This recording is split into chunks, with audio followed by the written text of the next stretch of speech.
pagkabata ng babaeng ito, hindi niya sinasadyang naipakita ang kanyang malakas na talento sa badminton dahil sa pagnanakaw ng bisikleta. Mula noon ay naging Olympic champion siya. At hindi rin niya sinasadyang nakapulot ng isang napakagwapong lalaki upang maging nobyo. Simula noon, nagsimula ang paglalakbay ng kanyang buhay para magbago. Ang pangunahing tauhan na si Park Tae-joon sa kwento ay isang profesional na manlalaro ng badminton.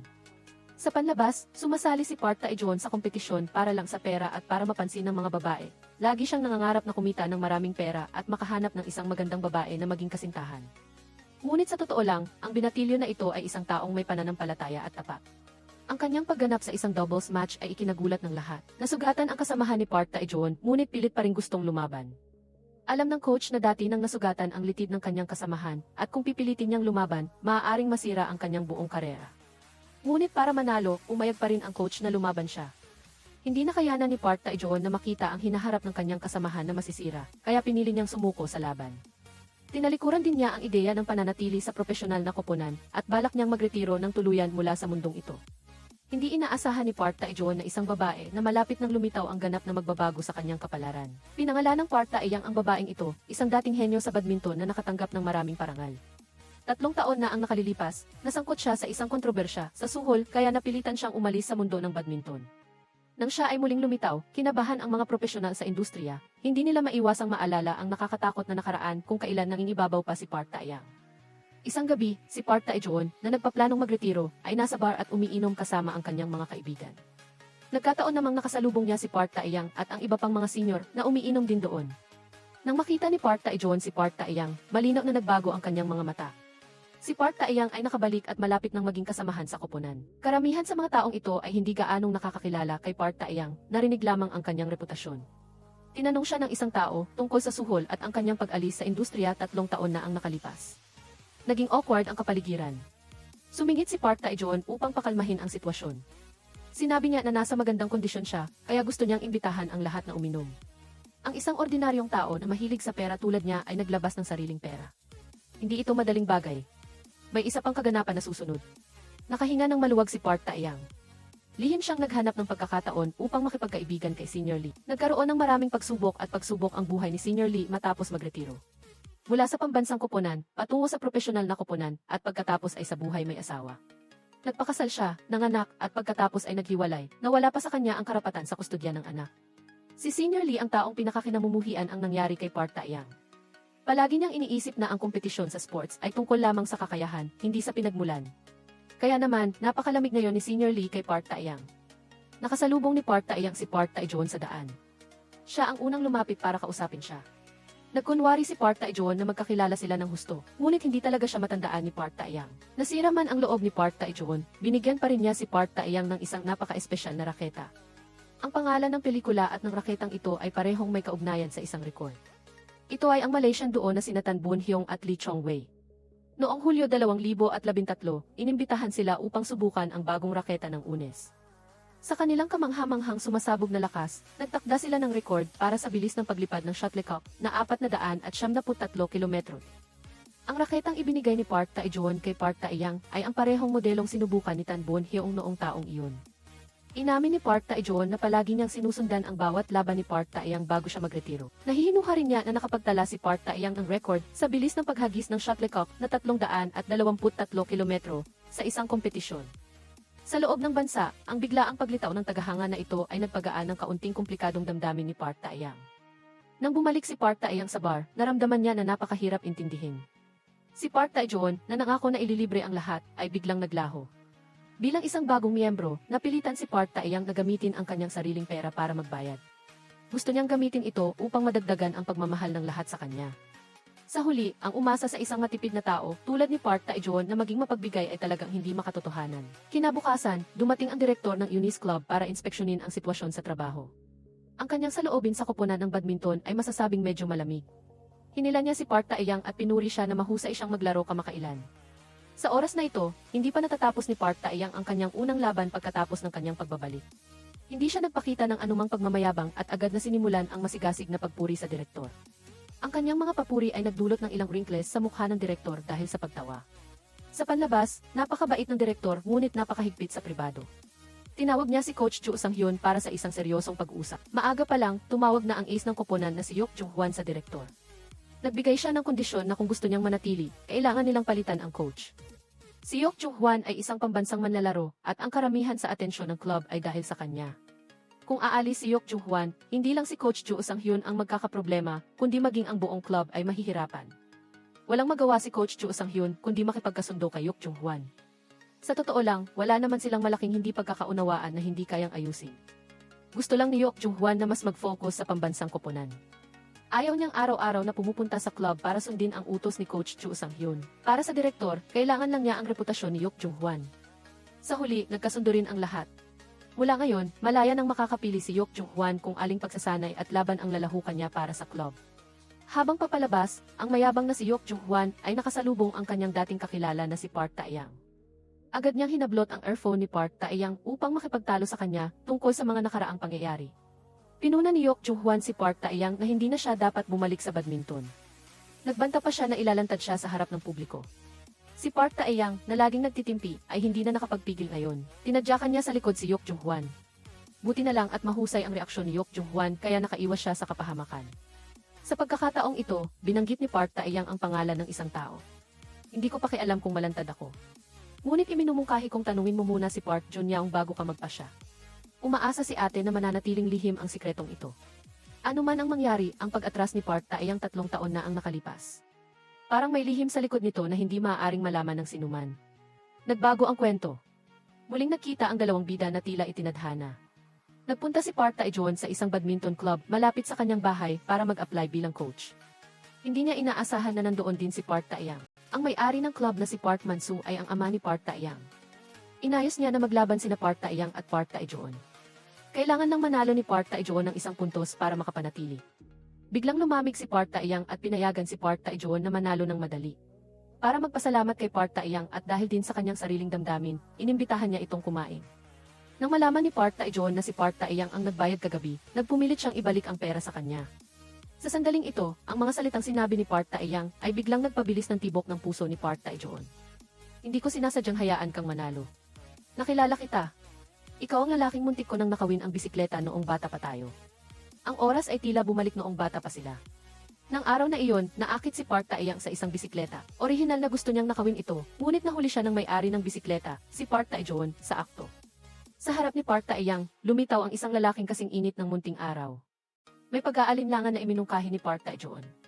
Kung makakakuha lang si Park Ta-yang ng 1 puntos laban sa kanya sa badminton, kakalimutan na niya ang insidente.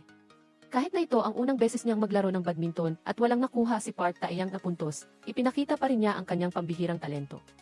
Lubos siyang nalubog sa sport na ito. Hindi niya mapigilang humiti. Sa sandaling ito, napansin ni Park Man-soo ang talento ni Park Ta-yang.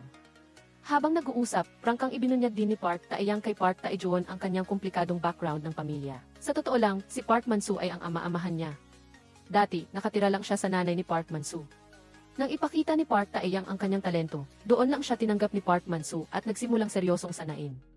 Habang mas maraming naririnig si Park Ta-ejon, lalo siyang naawa kay Park Ta-yang. Nagpilit siyang makuha ang contact information at bank account ni Park Ta-yang.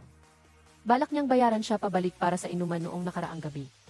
Sa pag-aalinlangan, ibinigay ni Park Ta-yang ang kanyang numero at pinayuhan si Park Ta-ejon na panatilihin ang kanyang distansya. Tutal, pagkatapos maglaro ng sports, ang mga babae ay nag-aalala tungkol sa amoy ng pawis sa kanilang katawan na nagpaparamdam sa kanila ng kahihiyan. Si Park Ta-ejon ay napaka-kooperatibo. Nagkunwari siyang may naamoy at pagkatapos ay lumayo ng ilang metro. Dahil dito ay napatawa ng malakas si Park Ta-yang. Nagbigay si Park Ta-ejon ng isang hindi inaasahang sorpresa para sa kanya. Dahil sa bilis at napakalakas na reaksyon ng atleta, lagi niyang nahulaan ang posisyon ng babae. Hindi niya pinayagang umalis ng madali si Park Ta-yang. Habang nagtataka pa si Park Ta-yang kung ano ang balak ng kalaban, sinabi ni Park Ta-ejon na gusto niyang paliguan siya. Pagkatapos, biglang bumulwak ang tubig mula sa gripo at ang dalawa na nabasa ay masayang nagtawanan. Sa totoo lang, mula pa kagabi ay napansin na ni Park Ta-ejon na nakabusangot si Park Ta-yang. Sinubukan niyang hilahin si Park Ta-yang patungo sa fountain para lang mapasaya siya. Tamang-tama ang pagkalkula ni Park Ta-ejon sa oras ng pagbuga ng tubig, umaasa siyang makakarelax siya ng kaunti. Ang resulta ay naging asul ang mukha ni Park Ta-ejon sa lamig, tila mamamatay na sa ginaw. Bago sila magpaalam, binigyan din ni Park Ta-yang si Park Ta-ejon ng isang pangungusap. Ang isang taong nakalaban sa propesyonal na mundo ay hindi basta-basta atras. Ang sinabing ito ni Park Ta-yang ay nagkatotoo kalaunan. Una, hindi tinanggap ni Park Man-soo si Park Tae-joon tulad ng napagkasunduan. Si Park Tae-joon ay may dalawang panghihinayang lamang. Ang una ay hindi siya maaaring magretiro at kailangan niyang ipagpatuloy ang kanyang karera bilang isang atleta. Ang pangalawa ay ang kanyang layunin ay kumita ng pera at mag-ayos ng kasal. Kung patuloy siyang lalahok sa mga kompetisyon, makakakita lang siya ng pera. Ngunit nang isipin niya na nandito rin ang babaeng umangkin sa kanyang bisikleta noong bata pa siya, tinanggap pa rin ni Park Tae-joon. Sa panahong ito, hindi maganda ang kalagayan ni Park Tae-yang sa koponan. May prehuwisyo sa kanya si Senior Lee Young-shim. Gusto ni Park Tae-yang na makisama sa lahat. Ngunit dahil kay Senior Lee Young-shim, lumayo ang lahat sa kanya at pinagawa pa siya ni Senior Lee Young-shim ng mga gawaing bahay. Ibinato niya ang lahat ng maruming damit kay Park Tae-yang. Nagtrabaho si Park Tae-yang ng husto ng walang reklamo. Ngunit hindi pa rin siya pinatawad ni Senior Lee Young-shim. Isang beses, habang naglalaba si Park Tae-yang, lumapit si Senior Lee Young-shim para pakialaman siya. Sa puso ni Senior Lee Young-shim, laging may buhol, at iyon ay ang badminton court. Naniniwala si Senior Lee Young-shim na ang badminton court ay isang sagradong lugar, hindi dapat dominado ng pera at dapat lamang magsalita sa pamamagitan ng kakayahan. Ngunit ang paglitaw ni Park Tae-yang ay nagparamdam sa kanya na nabahiran ang badminton court. Para sa mga atletang nagsasanay ng husto, napakalaking kawalang katarungan ito. Sa harap ng paninisi ni Senior Lee Young-shim, tahimik na lumuha si Park Tae-yang at hindi sumagot. Matapos umalis si Senior Lee Young-shim, nakatanggap si Park Tae-yang ng mensahe ng pag-aalala na nagtatanong kung bakit siya bumalik kay Park Tae-joon. Dahil sa tanong na ito ay lalong hindi nakatulog si Park Tae-yang. Patuloy na lumilitaw sa kanyang isipan ang mga larawan mula sa nakaraan. Laging may lumilitaw na taong tinatawag na Park Jun-yao. Dahil sa kanyang pagkabahala, tumakbo si Park Tae-yang sa badminton court para magsanay. Nagsanay siya hanggang sa maghalo na ang kanyang luha at pawis, ngunit hindi pa rin niya mailayo ang kanyang atensyon. Sa sandaling ito, lumitaw si Park Tae-joon, hindi niya sinasadyang bumalik sa badminton court. Umiti si Park Tae-joon at sinabing dahil sa maraming pera. Dati, interesado lang si Park Tae-joon sa pagkakakita ng pera at pagpapakasal. Maraming pera ang ibinayad sa kanya ng bagong club. Ngayon, ang layunin lamang ni Park Tae-joon ay makuha si Park Tae-yang. Bago pa makakilo si Park Tae-joon, nakaharap na siya ng isang serye ng mga hindi inaasahang pangyayari. Patuloy na ginugulo ni Senior Lee Young-shim si Park Tae-yang. Dahil sa mga nakaraang alitan, sa sandaling magsimula ang kanyang atake, kahit ang coach ay kailangang sumuko. Naging masama ang kapaligiran sa koponan. Sinabi ni Jae-ho kay Park Tae-joon na napakahigpit ng mga patakaran sa club. Hindi pinapayagan ang pagsusugal, paggamit ng droga, o pakikipag-ugnayan sa mga babae. Agad na sumumpa si Park Tae-joon na hindi siya masasangkot sa pagsusugal o paggamit ng droga. May paghamak na sinabi ni Jae-ho, niloloko mo ba ako? Walang pagsusugal, walang droga, nasaan na ang pakikipag-ugnayan sa mga babae? Pinayuhan ni Jae-ho si Park Tae-joon na huwag mangarap ng mga hindi makatotohanang bagay. Sa club na ito, bawal din ang malinis na pag-ibig. Napansin ni Park Tae-joon na habang nagsasalita si Jae-ho, palagi siyang tumitingin kay Sung-soo ng may pagmamahal. Agad na may maliit na kalkulasyon na umalinggaw sa kanyang isipan. Dahil sa kanyang pagkabahala, tumakbo si Park Tae-yang sa badminton court para magsanay. Nagsanay siya hanggang sa maghalo na ang kanyang luha at pawis, ngunit hindi pa rin niya mailayo ang kanyang atensyon. Sa sandaling ito, lumitaw si Park Tae-joon, hindi niya sinasadyang bumalik sa badminton court.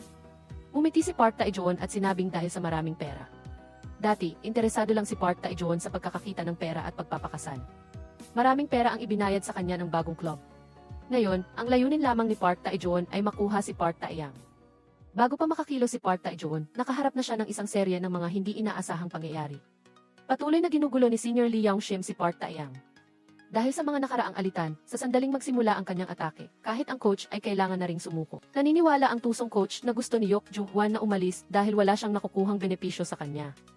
Isang napakakatawang eksena ang nangyari ng gabing iyon. Nagkikindata ng lihim sina Jae-ho at Sung-soo habang naghahanda ng hapunan. Sinabi ni Jae-ho kay Park Tae-joon na bawal ang pagmamahalan sa koponan, ngunit sa totoo lang, matagal na silang lihim na nagmamahalan ni Sung-soo. Habang masayang naglalambingan ang dalawa, biglang lumabas si Park Tae-joon mula sa locker at nahuli sila sa akto. Kaninang umaga, naramdaman niya na may kakaiba sa tingin ni Jae-ho kay Sung-soo. Nabalitaan niyang maghahanda ng hapunan ang dalawa, kaya nagtago si Park Tae-joon sa locker upang makinig.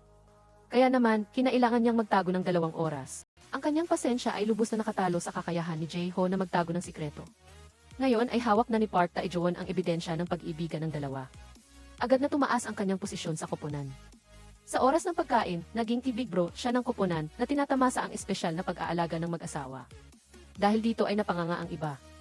Bago kumain, napansin ni Park Tae-joon na wala si Park Tae-yang, kaya pinakiusapan niya si Sung-soo na tawagin siya.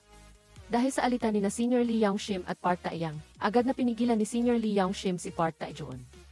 Kasabay nito, tinitigan niya si Park Tae-joon, at ang reaksyon ni Park Tae-joon ay lubos na nagustuhan ng lahat.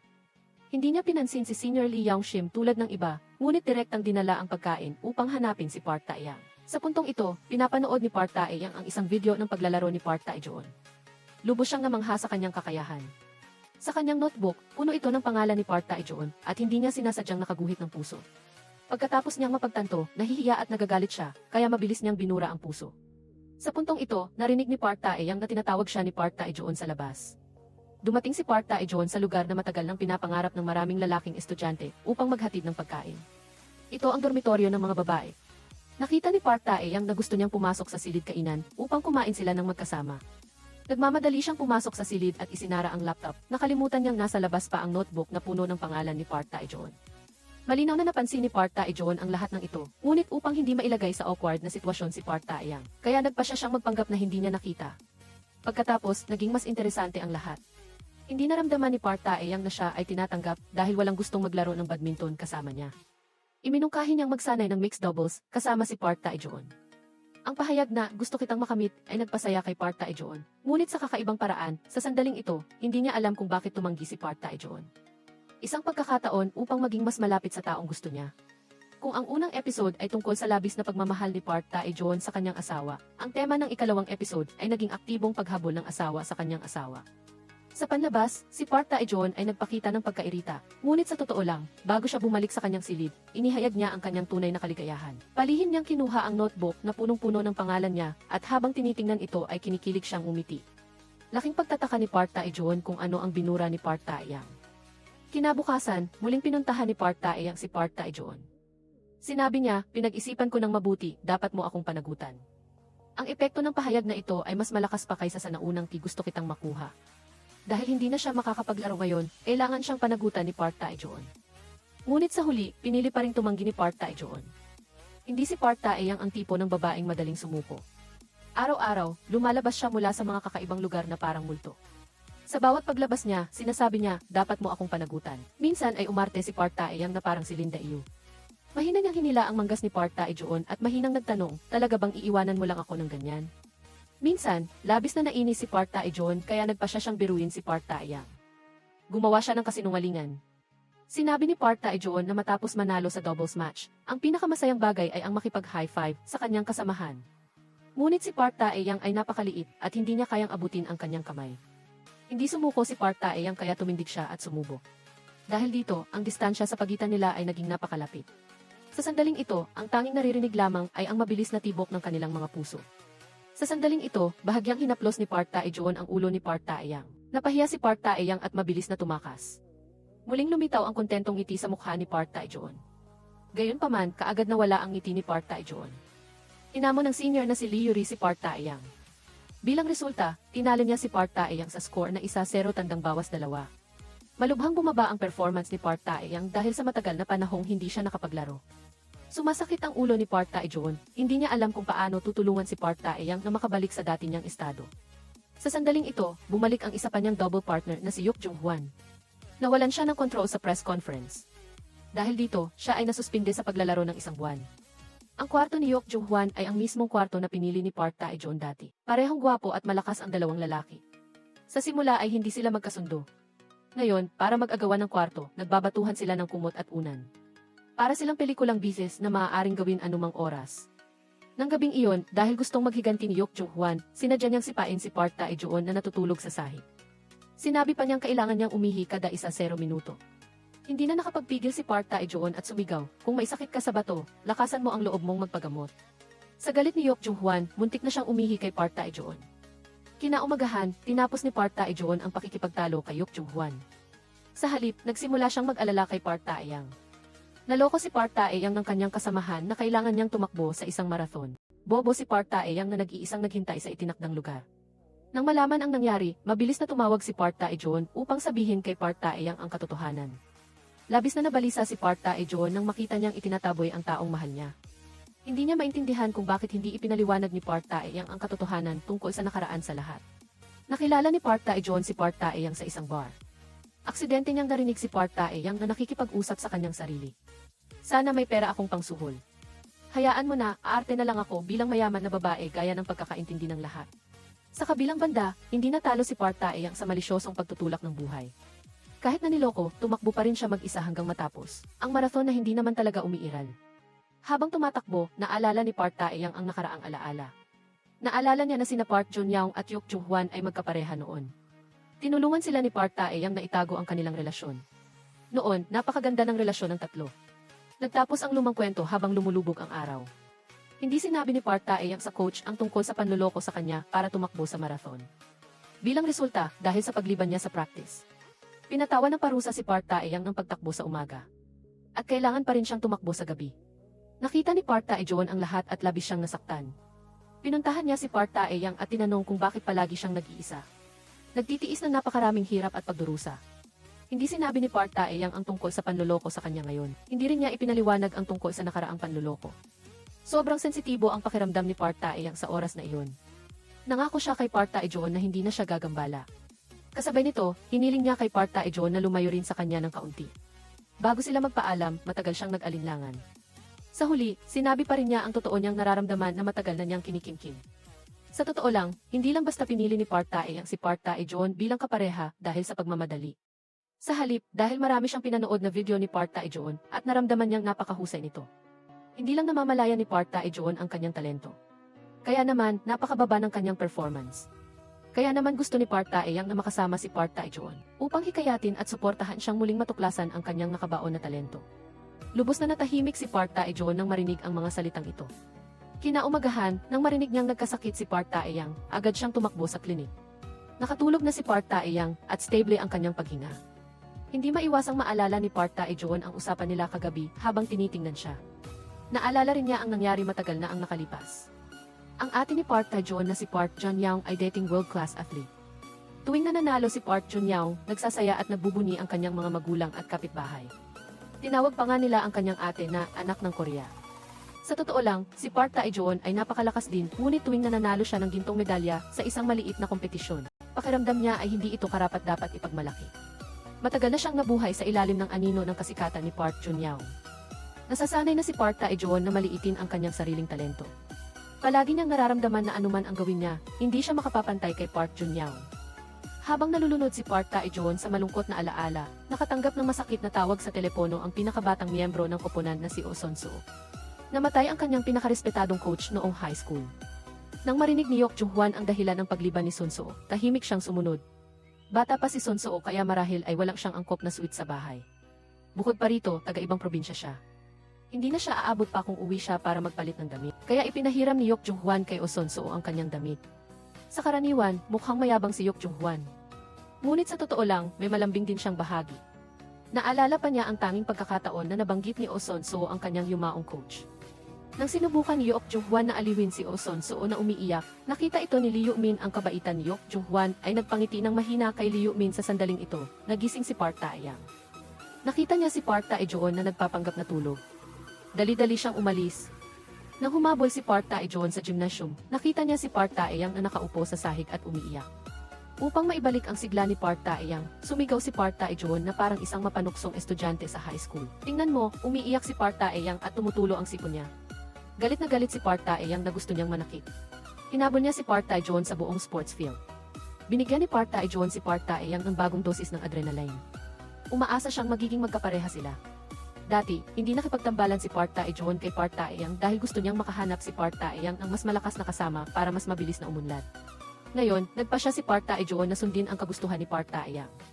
Una, pagbubutihin niya ang kanyang sarili, pagkatapos ay sabay silang magpapatuloy. Sa bandang huli, magpoprotektan sila sa isa't isa. Sabay silang sisikat na parang kambal na bituin. Sa wakas, nakaantig ang mga salita ni Park Tae-joon kay Park Tae-yang. Bumalik sila sa gymnasium. Sinabi ni Park Tae-yang kay Park Tae-joon na itaas ang kanyang kamay. Si Park Tae-yang ay tumakbo ng ilang hakbang at pagkatapos ay tumalon upang makipag-apit. Ang ngiti ng dalawa ay kasing liwanag ng dalawang maliit na araw. Sa sandaling ito, dumating ang anak ng coach na si Lee Yu-min upang bumisita. Biglang may naisip si Yok Jung-hwan. Pagkatapos ay hinila niya si Lee Yu-min upang bumuo ng pansamantalang koponan kasama niya. Inihanda nilang atakihin ng husto ang koponan ni Park Tae-yang at Park Tae-joon. Naging epektibo rin ang plano ni Yok Jung-hwan. Hindi maganda ang koordinasyon ni Park Tae-joon at Park Tae-yang. Hindi rin maganda ang kanilang kondisyon. Sa buong laban, naalala ni Park Tae-joon ang mga sinabi ng tatay-tatayan ni Park Tae-yang. Kapag nagalit si Park Tae-yang, ilalabas niya ang kahangahangang potensyal. Kaya nagsimula siyang hamunin ang mga bagay na mahalaga kay Park Tae-yang. Nais niyang subukang pukawin ang kanyang kagustuhang lumaban. Panandali ang bumalik ang henyong estado ni Park Tae-yang. Sa pamamagitan ng isang malakas na atake, nakakuha siya ng isang puntos. Nasiyahan si Park Tae-joon at ngumiti. Alam niyang hindi kayang punan ng isang random na pagputok ng lakas ang agwat sa pagitan ng kanilang mga kakayahan. Kaya nagkunwari siyang nasaktan upang putulin ang laban. Galit na galit ang assistant coach nang malaman niya ito. Hindi nasiyahan si Park Tae-joon at pinuna ang pagpapabaya ng assistant coach. Naisip ng assistant coach na masyadong kumpiyansa si Park Tae-yang. Tiyak na mas papanig siya kay Yok Jung-hwan ng pambansang koponan. Aksidenteng narinig ni Park Tae-yang ang kanilang pagtatalo. Pagkatapos nito, lalong naging malapit ang relasyon ng dalawang magkasintahan. Isa sa mga pares na iyon ay syempre sina Park Tae-joon at Park Tae-yang. Nang uminom si Park Tae-joon kasama ang kanyang mga kaibigan, kinuha nila ang kanyang telepono upang tawagan si Park Tae-yang. Niloko nila si Park Tae-yang at sinabing lasing si Park Tae-joon kaya pinapunta nila ito para sunduin siya. Nagsimula silang magkaroon ng mas maraming oras na magkasama. Inihatid siya pa uwi ni Park Tae-joon at inilagay naman niya ang gamot sa kanya. Pareho silang lumagpas sa curfew ng dormitoryo kaya wala silang pagpipilian kundi matulog sa sahig. Habang natutulog, patuloy na bumubulong si Park Tae-yang. Paulit-ulit siyang gumulong papunta kay Park Tae-joon. Natawat na iyak si Park Tae-joon at ibinigay na lang ang kanyang braso para gawing una ni Park Tae-yang. Nagulat si Park Tae-yang nang magising siya. Sinabi ni Park Tae-joon kay Park Tae-yang ang tungkol sa kanyang pagtulog ng magsalita na nagpahiyang-hiya kay Park Tae-yang. Lumabas na hindi siya nagpapadyak ng labi dahil nananaginip siyang kumakain, kundi nagpapadyak siya ng labi ni Park Tae-joon at nagbabago ang relasyon nilang dalawa. Sa kabilang banda, tila may gusto si Lee Yoo-min kay Yok Jung-hwan. Nagkunwari siyang gustong ipakilala ang kanyang kasintahan sa kanya, ngunit sinabi niyang hindi dumating ang babae. Palagi siyang gumagawa ng pagkakataon upang maging mas malapit sila ni Yok Jung-hwan. Taliwas sa malamig na pag-ugali ni Yok Jung-hwan, mas madalas na kumikilos si Park Tae-joon. Halimbawa, walang kumain sa mga strawberry na dinala ng tatay ni Park Tae-yang. Para hindi malungkot si Park Tae-yang, tinawag ni Park Tae-joon sina Sung-soo at Jae-ho para kumain kasama niya. Sinabi rin niya na kung hindi nila ubusin, isasapubliko niya ang kanilang relasyon. Wala silang pagpipilian kundi kumain hanggang sa halos magkaroon sila ng diabetes. Gumaan ang loob ni Park Tae-yang nang makita niyang naubos ang mga strawberry. Nang gabing iyon, naglabas ng saloobin si Park Tae-yang kay Park Tae-joon. Sinabi niya na komportable siyang kasama ito, ngunit pakiramdam niya ay hindi ito tama. Ang mga salitang ito ay nagpataka kay Park Tae-joon. Labis siyang nabalisa kaya tahimik siyang umalis.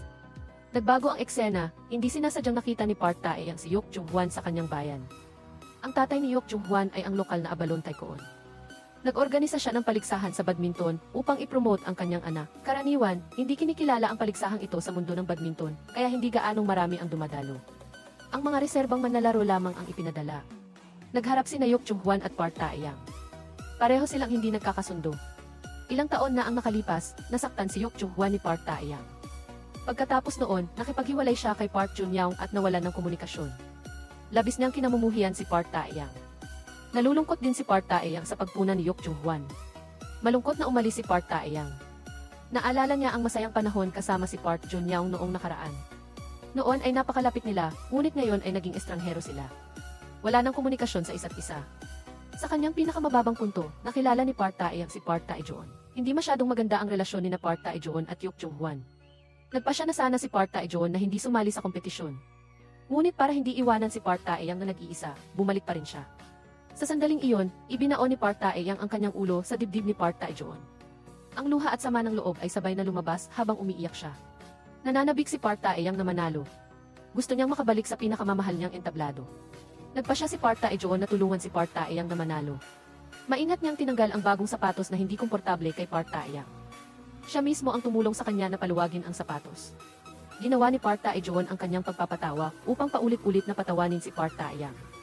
Pagkatapos nito, mas maraming sorpresa ang dinala ni Park Tae-joon kay Park Tae-yang. Inayos niya ang kanilang posisyon bilang lalaki sa harap, babae sa likod.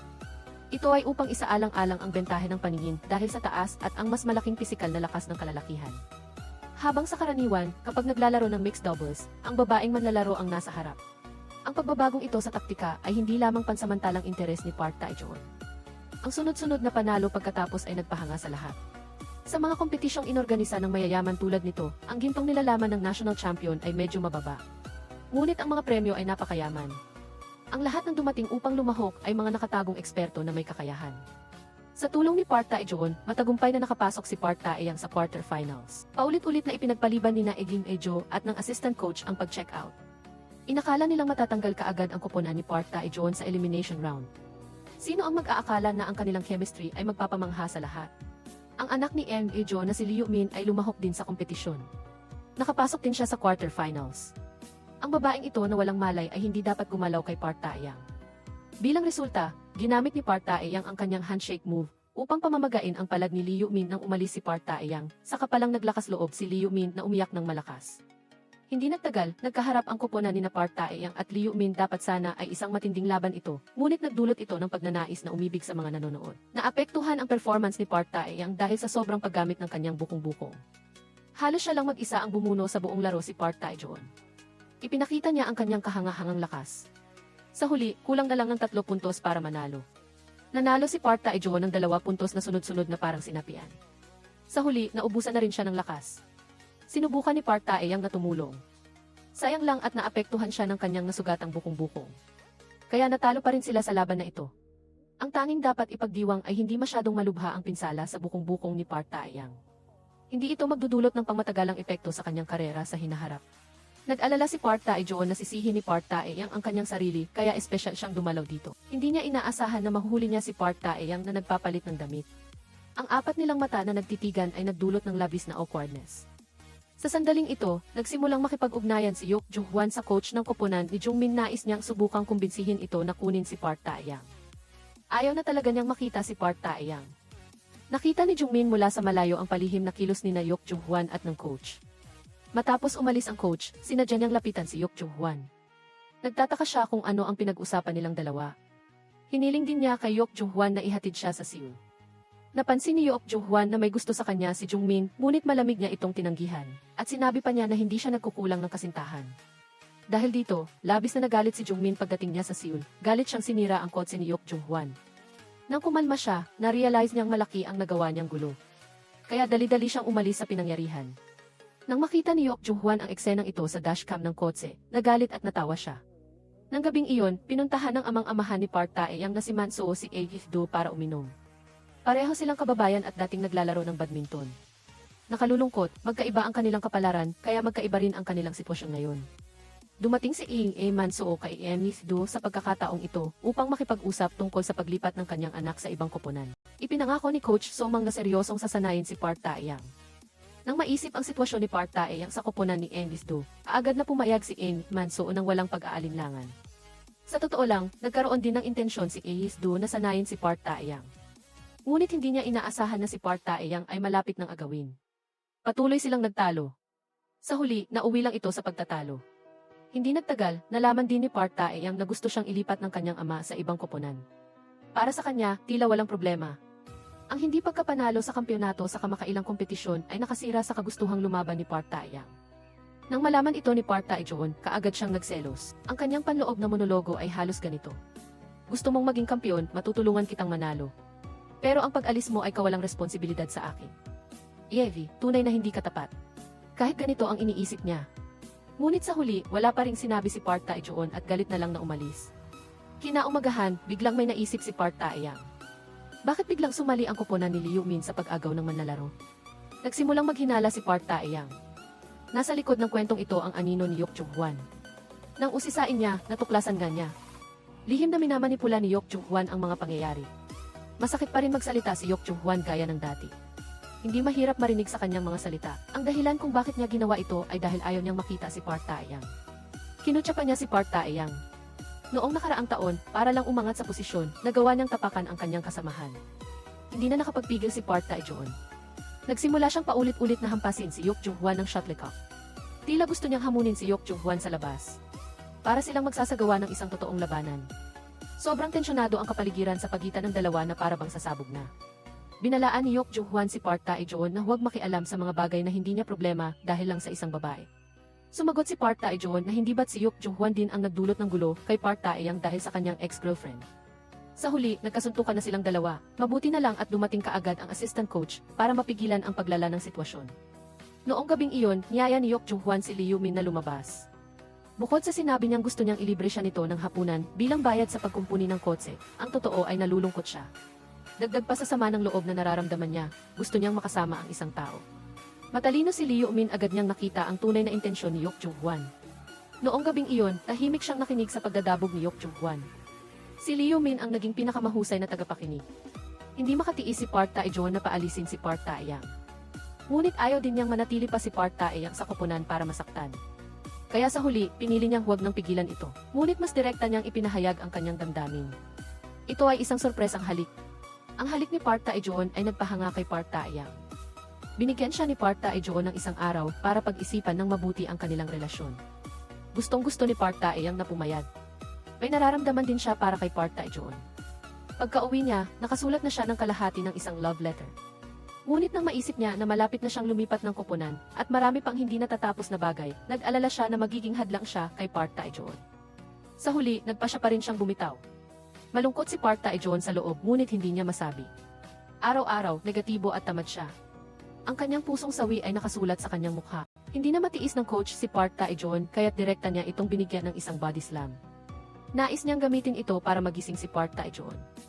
Ngunit nakahandusay pa rin si Park Tae-joon sa lupa. Ganap na siyang sumuko.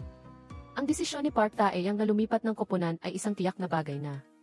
Ngunit may biglaang nangyari na nagpabago sa sitwasyon. Hindi sinasadyang narinig ni Lee Yoo-min ang pag-uusap ng coach sa ibang tao. Nang malaman niya ang totoong layunin nila sa pagkuha kay Park Tae-yang, na hindi ito para sanain siya, kundi para gawin siyang instrumento sa paggawa ng pera. Hindi ito matanggap ni Lee Yoo-min kaya't lihim siyang pumunta at sinumbong ang lahat sa kanyang ama. Hindi sinasadyang narinig ni Park Tae-joon ang pag-uusap ng mag-ama. Hinanap niya agad si Yok Jung-hwan kinagabihan. Gusto niyang itanong kung bakit nito winawasak ang buhay ni Park Tae-yang. Tumahimik si Yok Jung-hwan. Sinabi niya na nakipag-ugnayan siya sa coach ng Somang team dahil lang sa ayaw na niyang makita pa si Park Tae-yang. Hindi rin inasahan ni Yok Jung-hwan na magiging ganoon katakaw ang kabilang panig. Sa patuloy na paghingi ni Park Tae-joon, kinabukasan, nagmadali si Yok Jung-hwan na bumalik sa koponan para hilingin kay Coach Jo na mamagitan. Sa huling sandali, lumitaw si Coach Jo upang pigilan ang paglagda ng kontrata sa pagitan ni Park Tae-yang at ng coach ng Somang team. Dahil dito, naligtas ang buhay ni Park Tae-yang bilang atleta. Nang gabing bumagsak ang unang nyebe, tahimik na bumalik si Park Tae-yang. Hindi sumuko si Park Tae-joon. Sinamantala niya ang pagkakataon na yakapin si Park Tae-yang mula sa likod gamit ang kanyang jacket. Nagnyebe, ngunit ang kapaligiran sa pagitan nila ay kakaibang mainit. Hindi tulad ni Park Tae-joon na may malambing na relasyon, mas komplikado ang damdamin ni Yok Jung-hwan. Muling bumaba sa kailaliman ang kanyang emosyon. Nalulungkot si Yok Jung-hwan kaya inanyayahan niya si Lee Yoo-min na maghapunan kasama. Ngunit sa harap ng babaeng may gusto sa kanya, ang tanging pinag-uusapan niya ay ang babaeng gusto niya. Naramdaman ni Lee Yoo-min na hindi siya iginagalang kaya galit siyang umalis.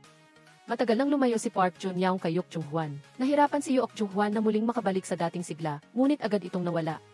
Kinabukasan, sa wakas ay napagtanto ni Park Tae-yang ang kabaitan ni Park Tae-joon. Hindi niya kayang labanan ang kanyang damdamin, kaya nagpasya siyang tanggapin si Park Tae-joon. Nahihiya siyang magtapat ng direkta. Plano niya sanang tumakas matapos isulat ang love letter. Ngunit nahuli siya ni Park Tae-joon at binasa ang buong liham sa harap niya. Habang binabasa ni Park Tae-joon ang liham, tuwang-tuwa siyang umiti. Nagyakapan at naghalikan sila.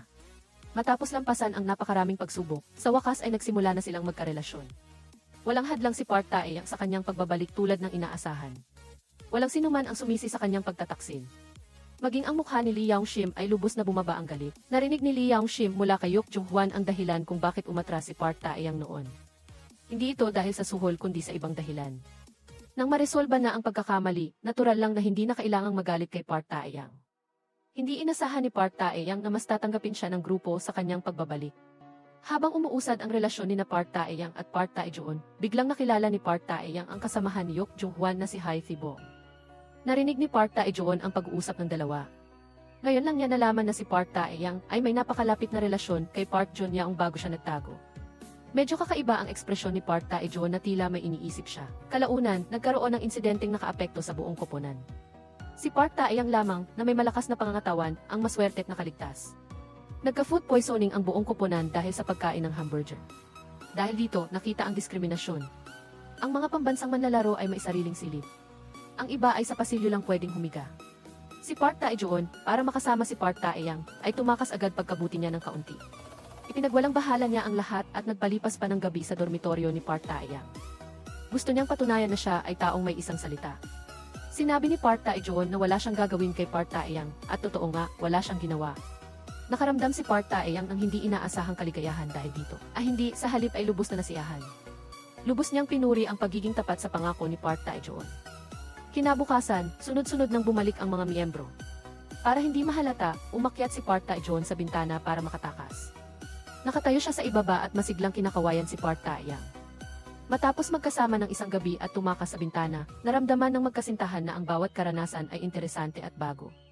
Ang mapaglarong itsura ni Park Tae-joon ay nagpapaalala sa pagganap ni Nam Joo-hyuk sa Korean drama na Weightlifting Fairy Kim Bok-joo. Sa tulong ng pag-ibig, ang estado ni Park Tae-yang at Park Tae-joon ay napakalakas. Sa huling qualifying match, naging napakaganda ng kanilang performance. Ang qualifying round na ito ay pangunahing pagsubok ng pisikal na lakas at pagpapasya, at hindi nagtatakda ng tiyak na panalong puntos. Ang mahalaga ay kung sino ang makakapagpatuloy hanggang sa huli. Sa wakas, nakapagtiyaga sina Park Tae-yang at Park Tae-joon hanggang sa dulo. Sa lahat ng koponan, nang inihayag ang listahan ng men's team, kwalipikado si Park Tae-joon na sumali sa koponan dahil sa pantay na performance niya kay Yok Jung-hwan. Para naman sa women's team, inakala ng lahat na makakasama si Park Tae-yang sa listahan dahil sa pagbabalik ng kanyang dating forma. Ngunit ang nakakagulat, ang naunang natumba kay Park Tae-yang na si Sung Shu ang napili. Sa ganitong pagkakataon, mas naging malinaw ang pagtityaga ni Park Tae-yang. Para siyang ahas na hindi namamatay kahit anong hampas. Kinagabihan, muli siyang nagsimula ng matinding pagsasanay mag-isa. Palaging abala ang badminton court.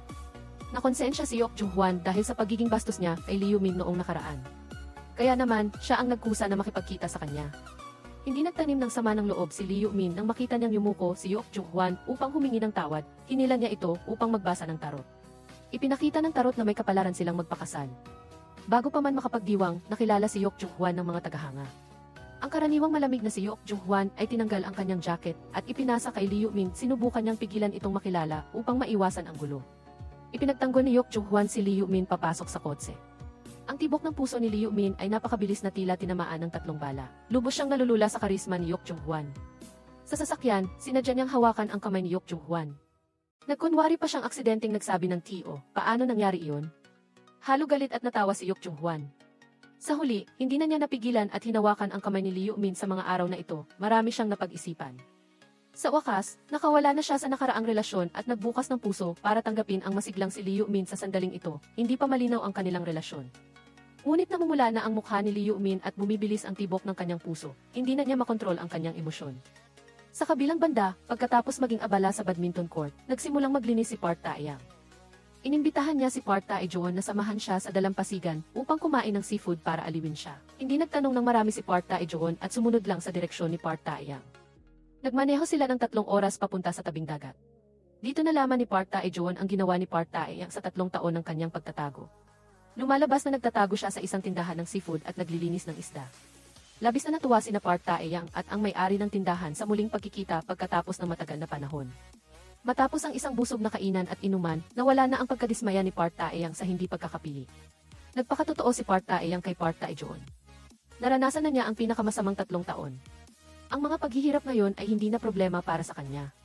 Naakit muli si Park Tae-joon sa optimistikong pananaw ni Park Tae-yang. Nang gabing iyon, mahimbing silang natulog sa sasakyan. Akala nila, ito na ang magiging bagong simula. Ngunit ang pag-uusap sa tabing dagat kinabukasan ay nagdulot ng matinding dagok kay Park Tae-joon. Binati ni Park Tae-yang si Park Tae-joon sa pagkakapili. Hindi ako magkakaroon ng inggit. Dahil minsan, dahil sa pagdududa at inggit, nawasak ko ang kinabukasan ng isang ate. Mula sa mga sinabi ni Park Tae-yang, nalaman ni Park Tae-joon. Lumabas na si Park Jun-young ay hindi nagtapos ng kanyang karera bilang atleta dahil sa pinsala sa pagsasanay, kundi dahil hinila siya ni Park Tae-yang para uminom, umakyat ng bundok na may niebe sa hating gabi, at aksidenteng nahulog at nasugatan. Dagdag pa rito ang kapabayaan ni Park Tae-yang na akalain niyang walang malubhang nangyari, kaya't hindi nadala si Park Jun-young sa ospital sa tamang oras. Nagresulta ito sa impeksyon ng sugat. Nang hawak ni Park Tae-yang ang tropeo, malaki ang kanyang pagsisisi. Palagi niyang nararamdaman na siya ang dahilan ng kapahamakan ni Park Jun-young. Lalo na dahil nanatiling tahimik si Park Jun-young tungkol dito. Mula simula hanggang wakas ay sinabi niyang nasugatan siya dahil sa pagsasanay. Sa oras na ito, hindi pa alam ni Park Tae-yang na si Park Jun-young ang kapatid ni Park Tae-joon. Niyakap niya ng mahigpit si Park Tae-joon. Habang sinusubukang pigilin ang kanyang damdamin, niyakap pa rin ni Park Tae-joon si Park Tae-yang, naaalala ang mga luha ni Park Jun-young. Hindi rin napigilan ni Park Tae-joon ang kanyang mga luha. Habang papalapit ang kompetisyon, sinubukan ni Park Tae-joon na kontrolin ang kanyang komplikadong damdamin. Kapag kaharap si Park Tae-yang, mayroon pa ring ibang tao na mas nahihirapan siyang harapin kaysa kay Park Tae-yang. Si Yok Jung-hwan iyon. Dahil sa pagkasira ng karera ng kanyang kasintahan bilang atleta, kinasuklaman ni Yok Jung-hwan si Park Tae-yang. Maingat na nag-isip si Park Tae-joon.